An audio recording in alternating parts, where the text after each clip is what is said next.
ஓம்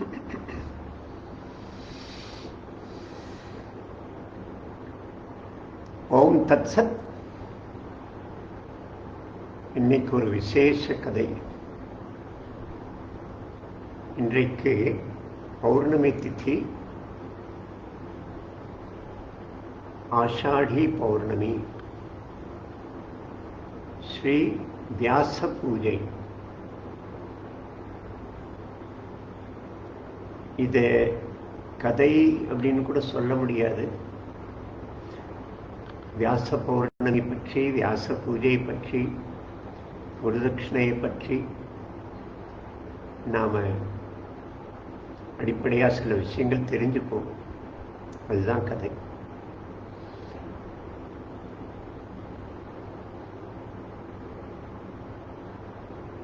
குரு அப்படின்னு ஒரு வார்த்தை இன்னைக்கு நம்முடைய இன்னைய யுகத்தில் யோகா குரு, மேனேஜ்மெண்ட் குரு, அதாவது சொல்லி கொடுக்கிறவன் குரு, அப்படி ஒரு அர்த்தம் இல்லை. நம்ம தேசத்திலேருந்து, இந்து தர்மத்திலேருந்து வெளியில் போய் மேற்கு அமெரிக்காவுக்கு போயிட்டு அது திரும்பி வரும்போது இப்படி சிதிலமடைந்து சின்ன பின்னமாய் அர்த்தம் மாறி நமக்கு திரும்பி வருது. ஆனால் என்ன செய்ய, இன்னைக்கு அதுதான் ரூட்டு. இங்கே இருக்கிறது எல்லாமே அங்கே போயிட்டு திரும்பி வந்தப்புறம் தான் நம்ம அதை பார்க்குறோம். அதனால் இது அர்த்தம் தவறாக இருக்குது அப்படின்னு சொன்னால் கூட அது நம்ம நிறைய பேருக்கு அது உடன்பாடு இருக்கிறது இல்லை. குரு சொல்லிக் கொடுக்குறவன், சமையல் செய்ய கற்றுக் கொடுக்குறவன் குரு, சைக்கிள் ஓட்ட கற்றுக் கொடுக்குறவன் குரு, டிரைவிங் ஸ்கூல் நடத்துகிறவர் கார் ஓட்டுற குரு. இதெல்லாம் சொத்தை சம்பாதிக்க சொல்லிக் கொடுக்கப்படுற கலைகள். பல சமயம் இதெல்லாம் பணத்தை கொடுத்து அதுக்கு பதிலாக அந்த விஷயத்தை நம்ம விலைக்கு வாங்குறோம். நாம் ஸ்கூலில் படிக்கிறோம், வேற ஏதோ படிக்கிறோம், அந்த படிப்புக்கு பணத்தை ஃபீஸை கட்டுறோம், அந்த படிப்பை விலைக்கு வாங்குறோம். அதெல்லாம் குரு இல்லை. ஆச்சாரியன் அப்படின்னு சொன்னால் அது கூட தகுதி இல்லை. ஆச்சாரியன் அப்படின்னா ஆச்சரிப்பவன், தான் நடந்து மற்றவருக்கு நடத்தை சொல்லிக் கொடுப்பவன், தான் நடந்து தான் ஒழுக்கமாக இருந்து மற்றவருக்கு ஒழுக்கத்தை ஒழுகுவதை சொல்லிக் கொடுப்பவன் ஆச்சாரியன். ஆசிரியன் அந்த ஆச்சாரியன்லேருந்து மருவி வந்தது. அந்த ஆச்சாரியன்கிற வார்த்தைக்கும் தகுதி இல்லை. ஆச்சாரியன் வில்லு சொல்லி கொடுக்குறவன், வில்லு அம்பு அப்படின்லாம் இருக்கலாம். அதற்கு இது ஒரு கண்டிஷன். தான் நடந்து மற்றவருக்கு ஒழுக கற்றுக் கொடுப்போம். ஆனாலும் கூட இன்றைய யுகத்தில் அதுதான் இப்போ எல்லோருக்கும் அதுதான் சேர்ந்திருக்கு. அதை தாண்டி புரியலை, புரிஞ்சுக்கணுங்கிற ஆர்வமும் இல்லை. அதனால் இன்றைக்கு நாம் இந்த குரு, வியாச பூஜை, குருதட்சிணை நமக்கு விருப்பம் இருக்கோ இல்லையோ அதை கொஞ்சம் கேட்போம்.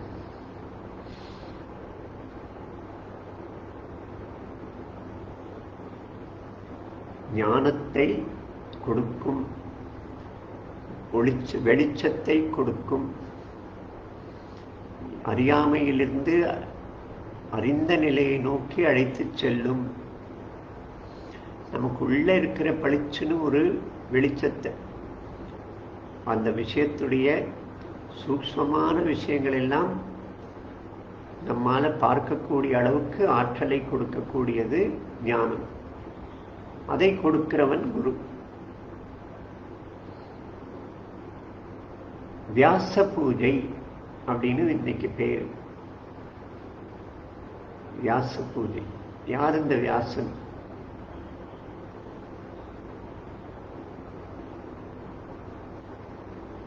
வியாசன் இன்னைக்கு வியாசபீடம் அப்படின்னா ஞானத்துடைய ஒரு மேடை. ஞானம் பேச்சாக வாக்காக வெளிப்படுற ஒரு மேடை, அதுதான் ஞானம், வியாசபீடம். அந்த வேத வியாசர் யாரு? அவருடைய பிறப்பு பின்னணி என்ன? பராசரர் அப்படி ஒரு முனிவர், ரிஷி. ரிஷி அப்படின்னு சொன்னா நெடுந்தூரத்தை பார்ப்பவர். நாம் எல்லாம் ரொம்ப ஒரு 25 அடியை பார்க்கலாம், சுருங்கிய பார்வை. கொஞ்சம் உயரத்துக்கு போனா நம்முடைய பார்வை கொஞ்சம் விரிந்தா கொஞ்சம் தூரத்தை எல்லாம் பார்க்கலாம். வானத்துல விமானத்துல பறந்தா இன்னும் கொஞ்சம் விஸ்தாரமான பூமியை பார்க்கலாம். மனக்கண்ணால மனசாலேயே நெடுந்தூரத்தை பார்க்கக்கூடியவர்கள் ரிஷிகள்.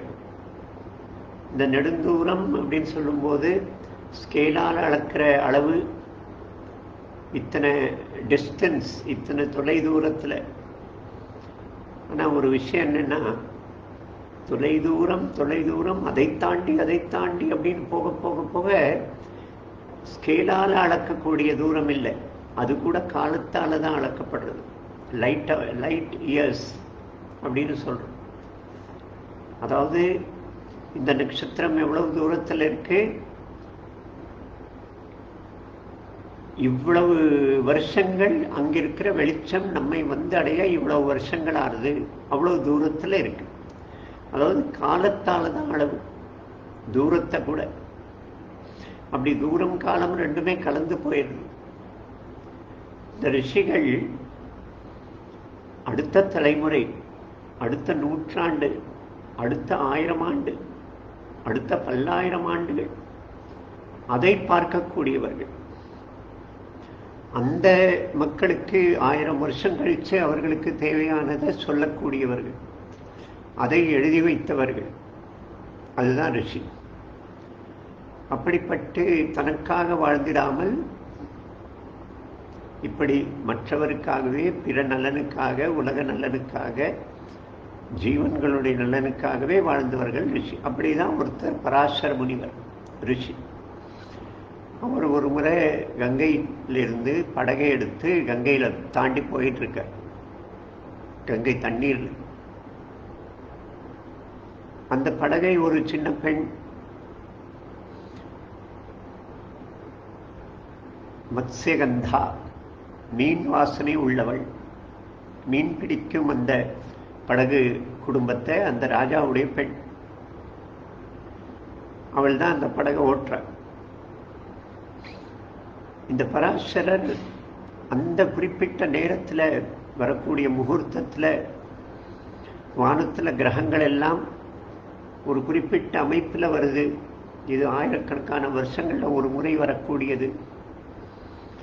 அந்த குறிப்பிட்ட கிரக அமைப்பு அந்த நேரத்தில் ஒரு பெண்ணோடு கூடினால் அதன் விளைவாக பிறக்கக்கூடிய அந்த மகன், அவன் மிகப்பெரிய ஒரு ஆற்றலோட சாமர்த்தியத்தோட விளங்குவான். அவனுடைய பிரபாவம், தாக்கம் 1000 வருஷங்கள் சமுதாயத்தில் மிகப்பெரிய ஒரு நன்மையை ஏற்படுத்தக்கூடியதாக இருக்கும் அப்படின்னு அவர் அறிந்து, அந்த பெண்ணு, அந்த படகை ஓட்டுற பெண்ணுகிட்டே கேட்கிறாராம். நம்ம இப்போ படித்து பார்த்தா ஆச்சரியமா இருக்கு, இப்படிலாம் சமுதாயம் இருந்திருக்கா? சமுதாயம், அதாவது இப்போ நம்ம இன்னை காலத்தை வச்சு அதை நம்ம கணக்கு போட முடியாது. எப்படி ஒரு ஓப்பன்னஸ்,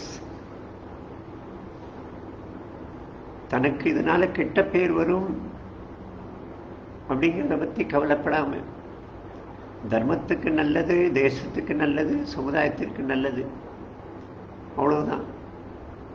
அவர் அந்த பெண் கிட்ட கேட்கிறார். அந்த பெண்ணை பாருங்க, படகோட்டி, படிக்காதவள், ஜடாமுடியோடு இருக்கிற இந்த ரிஷியை பார்த்து அவருடைய இந்த விண்ணப்பத்தை கேட்டு அவள் இதுதான் வாய்ப்புன்னு இவரை சாடலை. நீங்க இவ்வளவு படிச்சவரா இருக்கீங்க, நீங்க போய் இப்படி செய்யலாமா அப்படி இப்படின்னா இவரை நமஸ்காரம் செய்து உடன்படுறார். அதே தர்மத்து நிஷ்டை, சமுதாய நலன், சமர்ப்பணம், தனக்கு கெட்ட பேரு வாய்ப்பு இருக்கு, அதையும் தாண்டி இப்படி ஒரு பொது நலனுக்காக என்ன ஒரு விஷயம் பாருங்க. இவர் உடனே அங்க பகல்லையே இருட்ட உருவாக்குறார் தபசக்தினால.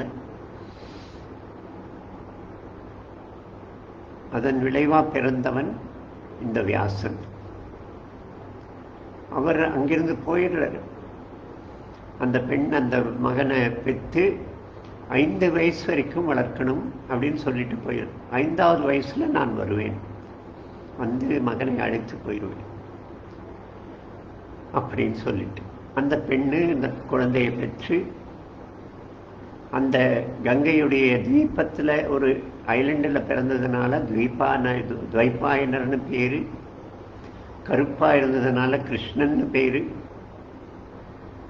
ஞானம் பெற்றவனாக இருந்ததுனால வியாசன் என்று பேரு, பாதர மரங்கள் நிறைந்த ஒரு காட்டுல ஆசிரமம் இருந்ததுனால பாதராயணர்னு பேரு. அந்த வேத வியாசர் அவருடைய அப்பா 5 வயசு இந்த பையனுக்கு ஆகும்போது வந்து மகனை அழைச்சுன்னு போயிடும். இந்த மத்ஸ்யகந்தா அவள் 4 வயசான பிறகே அவளுக்குள்ள இவன் மேல பாசம் வைப்பது, மிகப்பெரிய ஒரு பற்று தன்னுடைய மகன் வந்துடுது. ஆனா அதுல விலகிக் கொள்ற. இது பாருங்க, சமூக நிஷ்டை, தர்மனிஷ்டை, சமுதாய நலன், இதுதான் ஓங்கி இருக்கு. 5வது வயசு அவன் அப்பா வந்து அவனை அழைச்சுன்னு போறாரு, அவளும் விலகிடு. அவள் மீண்டும் இந்த சந்தனுவை கல்யாணம் பண்ணிட்டு பாண்டவ குலத்துக்கு காரணமா இருக்கிறார். அது அடுத்து வேற கதை. அதுலேயும் வியாசன் வராரு, வேத வியாசன். பராசரன் அழைச்சுன்னு போயிடுறார். அதுக்கு பிறகு அவனுக்கு உபநயனம் செய்ய வைத்து அவனுக்கு ஞானத்தை எல்லாம் சொல்லிக் கொடுத்து, வேதத்தை சொல்லிக் கொடுத்து, அதன் பிறகுதான் அவருடைய காரியம் ஆரம்பிக்கிறது. வேத வியாசர் இப்படிப்பட்ட காரியம் தேசம் முழுக்க சுற்றி சுற்றி சுற்றி ரிஷி குருகுலங்களுக்கெல்லாம் சென்று ரிஷியாக சந்தித்து அவரவர்கிட்ட இருக்கிற ஞான வாக்கியங்களை, வேத வாக்கியங்களை அதையெல்லாம் எடுத்து சேகரித்து மலை போல இந்த ஞானத்தை குவித்து அதையெல்லாம் சரியா அனலைஸ் பண்ணி படித்து பிரித்து பகுத்து இப்படிப்பட்ட ஒரு அளவிட முடியாத மகத் பிரம்மாண்டமான காரியம் செய்து முடிக்கிறார். 3 வேதங்களா பிரித்து, அப்புறம் 4 வேதங்களா பிரித்து, இதுவரைக்கும் அதாவது சேகரித்தல் பிரித்தல் இதுவரைக்கும் அவருடைய இந்த புஸ்தகங்களோட இருக்கிற காரியம். அதற்கு மேல சமுதாயத்துல மிகப்பெரிய ஒரு ஏற்பாடு. இந்த வேதங்கள் எல்லாம் எதிர்காலத்துக்கு பாதுகாக்கப்படணும். அதற்காக சமுதாயத்தில் இருக்கிற பிராமணர்களை பிரித்து இந்த வேதத்தை பிரித்து கொடுத்து, சாக்கை சாக்கையாக பிரித்து கொடுத்து, அதாவது வேதத்தில் மொத்தமாக 1050 சாக்கைகள் இருந்திருக்கான். இப்போ நம்ம கையில் இருப்பது ரொம்ப குறைவு, 11 15 18 அந்த அளவுக்கு தான் இருக்கு. மற்றெல்லாம் காலப்போக்கில் அழிஞ்சு போச்சு. ஆனால் இதெல்லாம் ஏற்பாடும் அவர் செய்து வைத்தார். ஒரு குறிப்பிட்ட குடும்பத்துக்கிட்ட இது மட்டும்தான் நீங்கள் படிக்கணும், எல்லாவற்றையும் படிக்கிற ஆசை வேண்டாம், இதை மட்டும் படிக்கணும், அதை அடுத்த தலைமுறைக்கு கொடுக்கணும். சரியான சிஷ்யன் தன்னுடைய மகன் அவனுக்கு சொல்லிக் கொடுத்து பரம்பரையா அதை காப்பாற்றணும். இந்த ஷாக்கை படித்து முடித்துட்டு வேணும்னா அடுத்ததை படிக்கலாம். அப்படியெல்லாம் இப்போ இவருக்கு என்ன தகுதி? அவர் கட்டளையிட்டு இத்தனை ஆயிரம் பிராமணர்கள் குடும்பங்கள் அதை சிறமேற்கொண்டு பல நூறு தலைமுறைகளாக அதை கடைப்பிடித்து அந்த வேதங்களை எல்லாம் பாதுகாத்து வந்து உண்மைதான் அழிஞ்சு போச்சு. தனக்கு சரியான சிஷ்யன் கிடைக்காததுனால் அழிஞ்சு போச்சு, மகன் பிறக்காததுனால் அழிஞ்சு போச்சு, இல்லை அதை ஏற்றுக்கொண்டவரே தவறு செய்ததுனால, அவருடைய ஏதோ ஒரு தவறுனால அது அழிஞ்சு போச்சு. அடுத்த தலைமுறைக்கு போகாமல், இல்லை எதிரிகள் அழித்தவர்கள் அழிக்கணும்னு நினைத்து வந்தவர்களுடைய காரியத்தினால் அழிந்து போச்சு, அழிஞ்சு போச்சு உண்மைதான். ஆனாலும் கூட இன்னைக்கும் உயிரோடு இருக்கு. அப்படின்னா இந்த பல்லாயிரம் குடும்பங்கள் அவனுடைய தொழிலே வேதத்தை படிப்பது, மனப்பாடம் செய்வது, சொல்வது சொல்வது சொல்வது சொல்வது இன்றைய வரைக்கும் அது இருக்கு. நாம சொல்றோம் மனப்பாடம் பண்ணி என்ன பிரயோஜனம்? அது உயிரோட நம்ம கையில கிடைச்சிருக்கு, அது வரைக்குமே பெரிய விஷயம். இதுக்கு ஏற்பாடு பண்ணியிருக்கார். அவர் யாரு? அவர் கட்டளையிட்டு இவரெல்லாம் கேட்கணும்னா அவர் எப்படிப்பட்டவர்? அவர் என்ன ராஜ தண்டனை கொடுக்கிற ஆற்றல் இருந்ததா? ராஜாவா? அவர் வெறும் சும்மா கோவணாண்டி மான்தோலை போத்தி சுத்தின்னு இருக்கிறவர். வைபவத்தினால செல்வத்தினால பெரிய செல்வந்தர் இல்லை, ராஜ அதிகாரம் இல்லை, தண்ட அதிகாரம் இல்லை.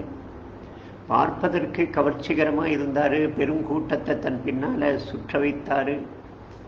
மேஜிக், பர்சனாலிட்டியோட மேஜிக் அதெல்லாம் ஒன்றும் கிடையாது. குள்ள கட்டையா கொருப்பா, கருப்பன், கிருஷ்ணன் கருப்பன், அவருக்கு ஒரு பெயர் கிருஷ்ணன்.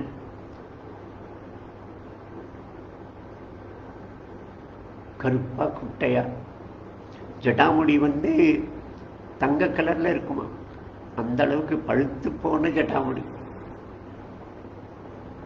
அந்த மத்ஸ்யகந்தா இவரை கூப்பிட்டு அந்த பெண்ணோட சேர சொன்னபோது அவள் பயந்து போய் கண்ணை மூடிட்டாளாம். அதனால அவள் அந்த பெண்ணுக்கு பிறந்த திருதராஷ்டிரன் குருடனா பிறந்தான். அடுத்த அந்த பெண் அப்படியே பயத்துல வெள்ளையாயிட்டான், ரத்தம் எல்லாம் உறைஞ்சு போய். அதனால பாண்டு அனீமியாவோட இரத்தச்சோகையோட பிறந்தானோ. அப்படி பார்வைக்கு ஒரு கவர்ச்சி இல்லாம இருந்தவர். ஆனா அவர் சொல்லி இத்தனை ஆயிரம் பேர் அவர் சொன்னதை கேட்டார்கள், இந்த வேதத்துக்காகவே வாழ துணிந்தார்கள். அப்படின்னா அவருக்கு எப்படிப்பட்ட ஒரு ஆதிக்கம், ஐஸ்வர்யம். அவர் தான் ஆசிரியர். இன்னைக்கு வியாச பௌர்ணமி தானே டீச்சர்ஸ், ஆசிரியர்கள் தினமா இருக்கணும். இவர் எழுதி வச்சதை மனப்பாடம் பண்ணி இங்கிலீஷ்ல ஸ்பீச் கொடுத்த டாக்டர் ராதாகிருஷ்ணனுடைய பிறந்த நாளை டீச்சர்ஸ் டே அப்படின்னு அரசாங்கம் அறிவிச்சிருக்கு. சிரிப்பா இருக்கு, அபத்தமானது.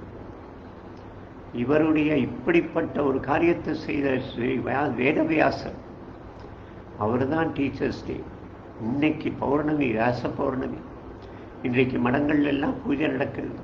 யாரோ ஒரு சில குடும்பங்கள் போய் பார்க்கிறது, மடங்களுக்கு போயிட்டு வருது. அந்த வியாசனுக்கு நாம் பூஜை செய்கிறோம். வேதங்கள் இது முதல் காரியம். அதுக்கு பிறகு பிரம்மசூத்திரத்தை எழுதியவர், அவர் எழுதிய பிரம்மசூத்திரத்தை தான் ராமானுஜரும் ஆதிசங்கரரும் எல்லாரும் அதுக்கு பாஷ்யங்கள் எழுதினார், காமெண்ட்ரிஸ் எழுதினார். இந்த வேதவியாசர் எப்படிப்பட்டவர்னு சொன்னா, இந்த நூற்றுக்கணக்கான சம்பிரதாயங்கள் இந்த தேசத்துல சைவ சித்தாந்தம் அது இதுன்னு எல்லாமே, அது எல்லாரும் அவரவருக்குள்ள இவருக்கு அவராகாது, அவருக்கு இவராகாதுன்னு இருக்கலாம். கருத்து ரீதியான முரண்பாடு, சண்டை, வாக்குவாதம். ஆனா எல்லோரும் ஏற்றுக்கொள்ளக்கூடிய ஒருவர் வேதவியாசர். இந்த தேசத்துடைய ராஷ்டிரிய குரு அப்படின்னா அவர்தான். பிரம்மசூத்திரம் புராணங்கள் எழுதினார், 18 புராணங்கள், உப புராணங்கள், மகாபாரதம், அதுல பகவத்கீதையை வைத்தார். இவ்வளவெல்லாம் செஞ்சுட்டு கடைசியில மனசு வருத்தமாயி ஒரு என்ன ஒரு மனசுல ஒரு வெறுமை இருக்கு, இதை மாற்ற பாகவதம் பக்திரசம், அந்த பக்தி ரசத்தை வெளிப்படுத்துகிற பாகவதத்தை எழுதுற சரஸ்வதி நதிக்கரையில் உட்கார்ந்து. இப்படி அவர் செய்திருக்கிற விஷயம், அவர் விட்டு சென்றிருக்கிற அந்த ஞான பொக்கிஷம் பெரிய பெட்டகம். இதெல்லாம் சும்மா அர்த்தம் புரிஞ்சுக்காம நாம் படிக்கணும்னா கூட பல வருஷம் ஆகும், இந்த ஜன்மம் போராது. அப்படிப்பட்ட வியாசருக்கு நாம பூஜை செய்கிறோம். இன்றைக்கு குருதட்சிணை கொடுக்கிறோம். குருதட்சிணை கொடுக்கும்போது இந்த மடத்தை நடத்த பணம் கொடுக்கிறோம், செலவுக்கு, இந்த அமைப்பை நடத்துவதற்கு அதுக்கு ஆகிற செலவுக்கு நான் பணத்தை கொடுக்கிறேன். எவ்வளவு திமிரு பாருங்க, அகங்காரம். நான் பணம் கொடுத்து இந்த மடத்தை காப்பாற்ற போறேன். சில அமைப்பிலெல்லாம் அவர் கேட்கும் போதே நாங்கள் இவ்வளவு தியாகம் பண்ணியிருக்கோம், என்ன அழைச்சுன்னு போவார். போயிட்டு இவர் இப்படி தியாகம் பண்ணியிருக்கேன், நம்ம எல்லாம் என்ன தியாகம் பண்ணியிருக்கோம். குரு கோவிந்த சிம்மன் 4 பையங்க, 4 பேரும் உயிரை விட்டு தியாகம்னா அது 4 பேரும் தர்மத்திற்காக உயிரை விட்டாங்க. நாம் இவர் பாவம் கல்யாணம் பண்ணிக்கல, இவர் பாவம் குடும்பத்தை வளர்க்கல, வேலைக்கு போகல, இவருக்கு ஒரு மாதம் ஒரு வருஷத்துக்கு 20,000 25,000 செலவாகுது, நீங்கள் அவ்வளோ குருதட்சிணா கொடுக்கணும் அப்படின்லாம் சொல்லும்போது கூசும். இப்படி இல்லை குருதட்சிணாவுடைய பாவனை. செலவுக்கு கொடுக்கிறோங்கிற எண்ணம் கொடுப்பவர்கிட்டே இருக்கக்கூடாது. நாம் அதை தூண்டிவிடக்கூடாது.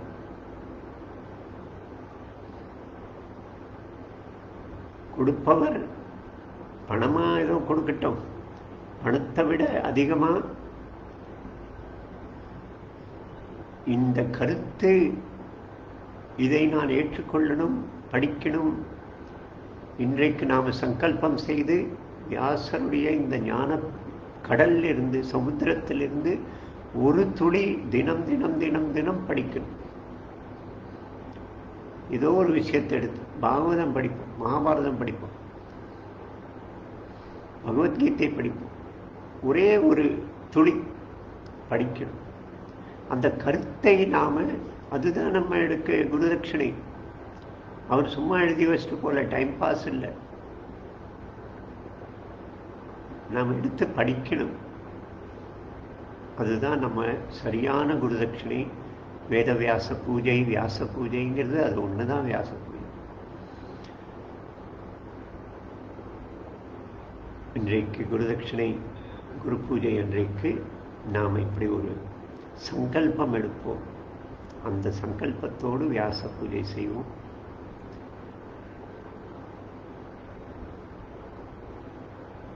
சரி, ஓம் தத் சத்.